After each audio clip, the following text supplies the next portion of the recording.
Welcome, Communication 212. Today we are talking about media. Specifically, what are media? Well, first of all, media is actually a plural of the word medium. And we aren't talking about Miss Cleo or anything from the Poltergeist here. We are talking about medium as in a communication system. Now, of course, when we're talking about writing for media, this is what we generally mean. It's something where you are sending and receiving information or entertainment. So it's a way of gathering that information or that entertainment or sending it to your audience. Now, another definition of the term medium is a publication or broadcast that carries advertising. And if you'll note, pretty much every medium you can think of does have some kind of advertising on it, whether you use an ad blocker or not. That means whenever we are talking about magazines, magazines sell ads. If we are looking at TV, TV sells ads. Streaming has ads on it. And also social media, billboards. I mean, ads are everywhere. So all of these are considered media. Now, another definition of medium is a mode of artistic expression or communication.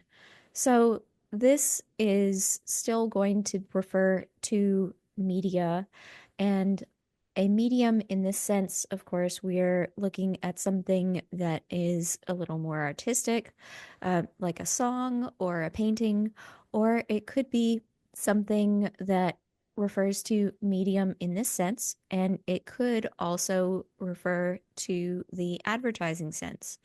For example, some advertisements have been used as art or are even considered art. If you look at the Campbell's soup can, Andy Warhol, uh, or whenever he made those silk screens of the can, or if you look at the different songs, songs will have product placement sometimes, or TV shows that are even, kind of artistic shows will still sometimes have advertisements in them, product placements, or ads during commercials. Well, during breaks, excuse me. Now, another version of Medium is going to be a way to store information. And this means things like a hard drive, which the one you see here is a disk drive. Most of the ones that are used nowadays more and more are not going to be disk drives. They're going to be what's called a solid state drive. Um, and these will store information on them for however long you choose to store it or until they break. So, a medium can also be a way to store information. So, not just communicating information, but storing it as well. And finally, mass medium or media. This is communicating with large groups. This is traditionally a one to many model. And this one to many model is used by newspapers, television, and radio. These are our three big mass media groups. Now, when we talk about mass media, social media is actually not mass media. This uses what's called a many to many model where everyone can share and everyone can view information. In the in the traditional mass media model, um, we have newspaper people, TV, and radio, and they are all developing messages and sending them to a large audience. And that means that only one person is sending and the other people are receiving the information.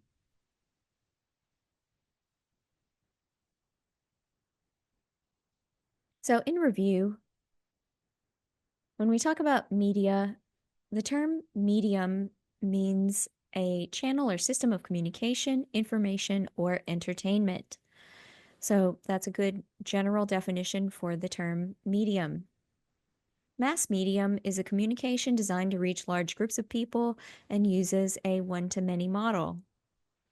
And social media uses the many-to-many model of communication where everyone can share or post and everyone can read information.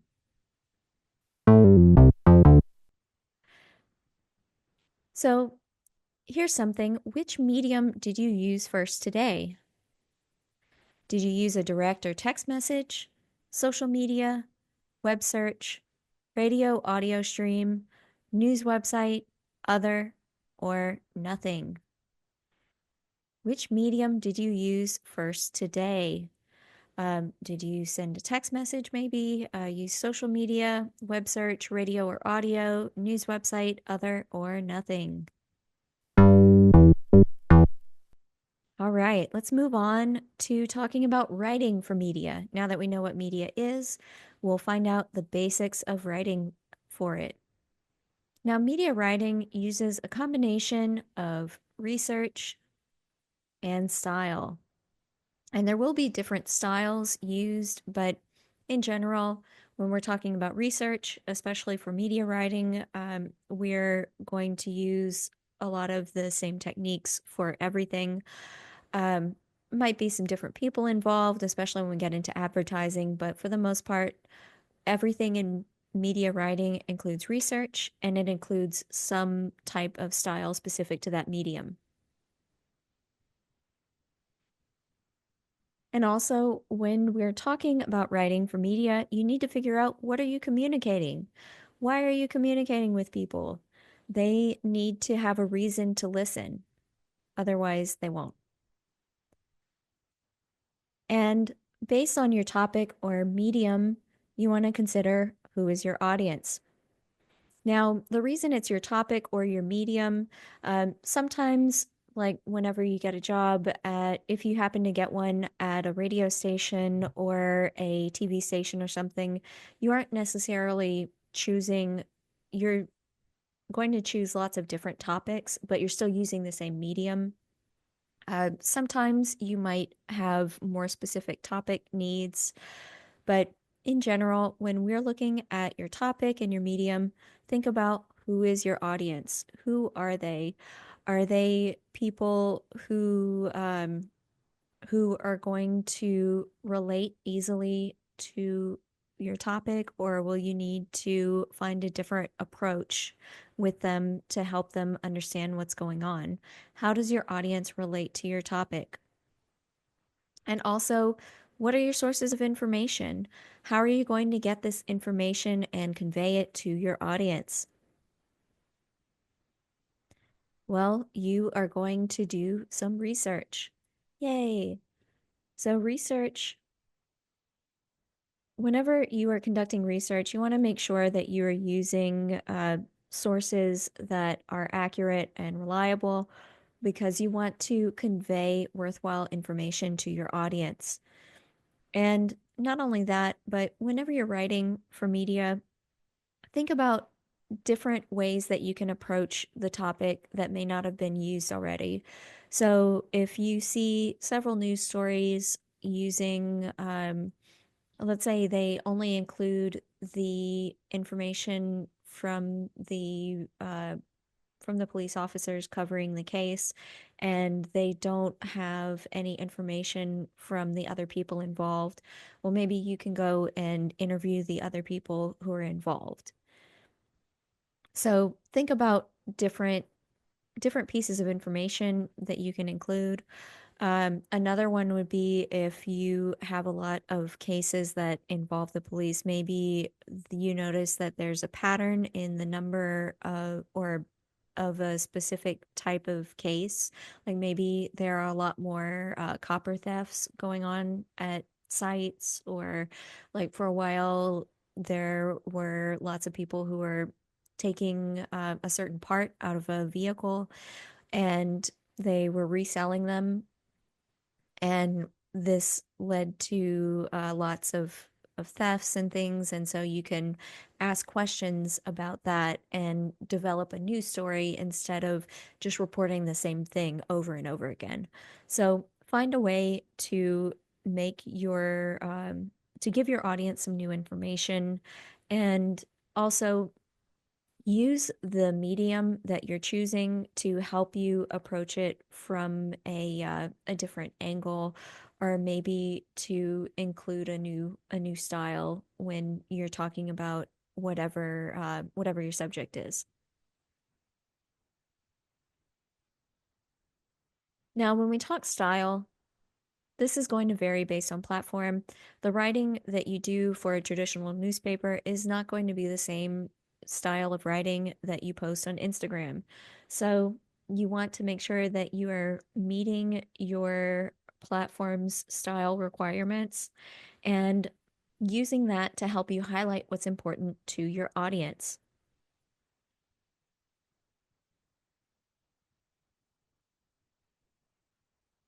Now, there are some longer styles when we talk about writing for media. In general, traditional news and magazine articles are going to be some of our longer forms. There are web articles and blogs that are also using a longer style, so something where you're developing your topic more. You aren't just including one or two sentences about it. You're including some interviews, you're including some additional information to support whatever it is that you're talking about. Press releases also have a longer style that is very similar to the traditional news article. Um, Paid content articles, even. It's a form of advertising, but it is still following that traditional news style or the web article style. And then finally, podcasts are going to be a longer form of broadcast. And not all of them are, but in general, it's good to think of them that way, where you're adding these either your interviews or your other pieces of information to help your audience connect with the topic. Now, some of the shorter styles are going to be radio, television, social media, and advertisements like billboards or one sheet spreadsheets or layouts. Um, so you want to look for different approaches for these, of course. However, they are still going to require research in order for you to approach your topic and provide honest information for your audience, and to provide it in a very succinct, so a very short manner for them. Um, so you want to provide that information and help them to understand what's going on very quickly.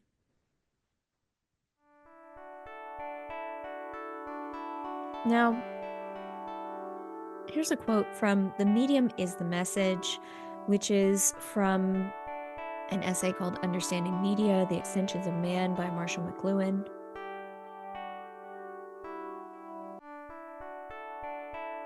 And Marshall McLuhan um, is considered kind of the godfather of broadcasting, and his book helped people understand media's role in public perception as we moved into the era of TV and like quicker radio segments and those types of things. Now, in The Medium is the Message, he says, what we are considering here, however, are the psychic and social consequences of the designs or patterns as they amplify or accelerate existing processes. For the quote unquote message of any medium or technology is the change of scale or pace or pattern that it introduces into human affairs.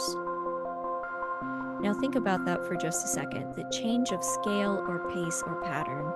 And what he's talking about here is how the part of the message that we're receiving from media is isn't it isn't just what you're actually saying in the medium, it's also the way you're delivering the message.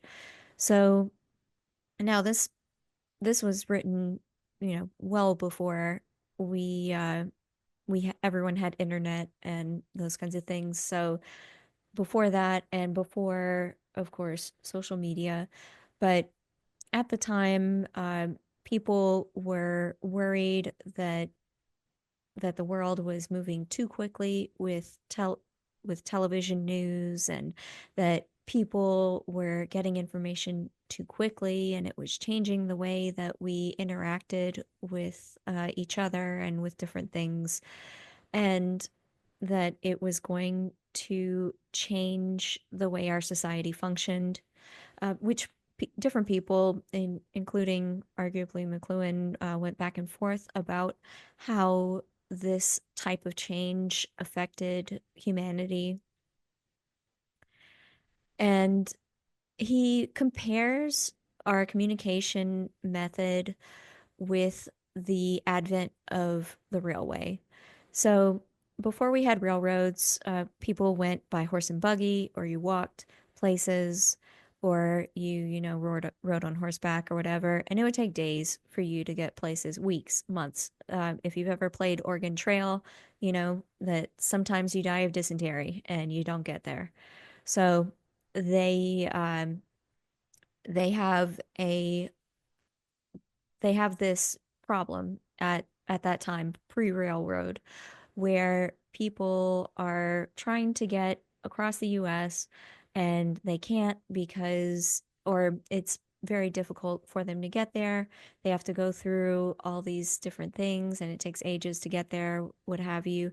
If you send a letter, it might have reached someone, it might not have. You don't know, but like a year later, you might receive a response and find out that it showed up and the corresponding letter showed up too. But after railroads came out, then people started traveling faster and you were able to get places in hours. And not only that, but we had to come up with a way to recategorize time because of the railroad system. So because we had these extremely fast locomotives bringing people across the country, we had to start developing time zones. And this helped people to know what time it was in their area and when to expect the train or when to expect, someone to show up. Like if they say they're showing up on the 8 o'clock train, well, is it the train is showing up at 8 o'clock in my time, or is it that it's leaving your time zone at 8 o'clock? So this like completely changed the way we think about time whenever this happened. And McLuhan compares things like television and radio to the railway. We aren't having to wait a whole day or a whole week for a newspaper or a pamphlet to be printed. Instead, now we can we can have information within an hour of it happening. Or when they started doing live broadcasts, people were able to see what was happening in another part of the country and everyone could see it at the same time. So this was a mind-blowing experience for everyone. And we're in the middle of something like that right now with social media. So now, not only do you have a computer in your pocket where you can look up all sorts of things, but you can also take videos and post and do so much with your phone. And you're communicating so quickly and so frequently. Um, Honestly, I don't remember how many pictures that we take every day, but if you look up the statistics, it's like I forget how many thousands of pictures are being taken every day. And nowadays it more and more it's going to be videos too. So like just it used to be something that was difficult for people to do, but now people can document everything very easily.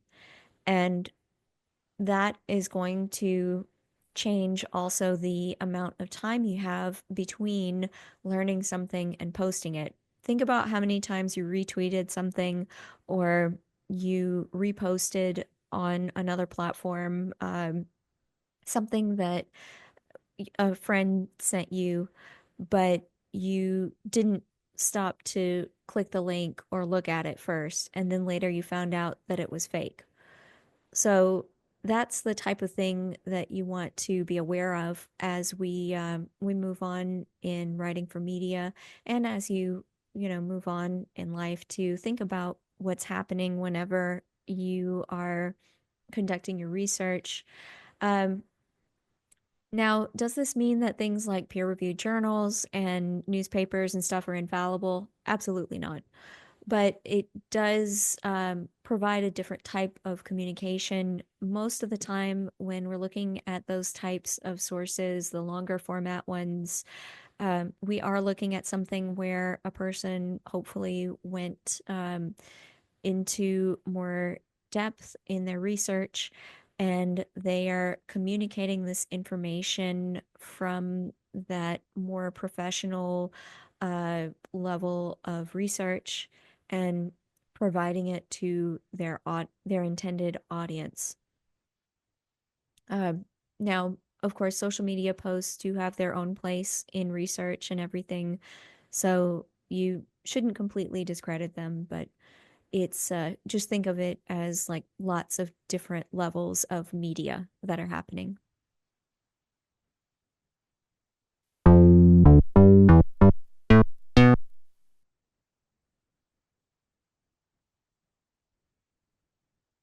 Now, let's talk about your daily media use.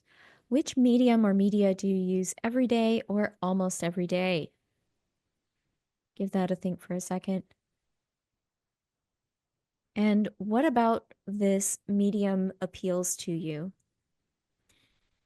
How do you use it in communication? Are you sending messages back and forth?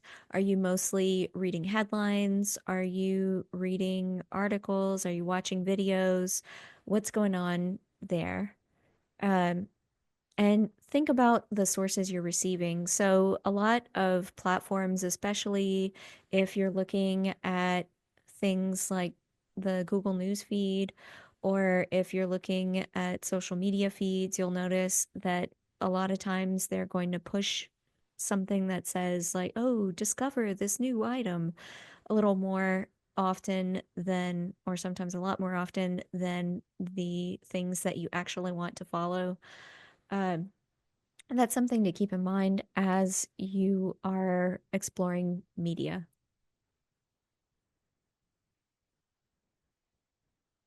All right, up next we have chapter one, Know Your Audience. I'll see you then.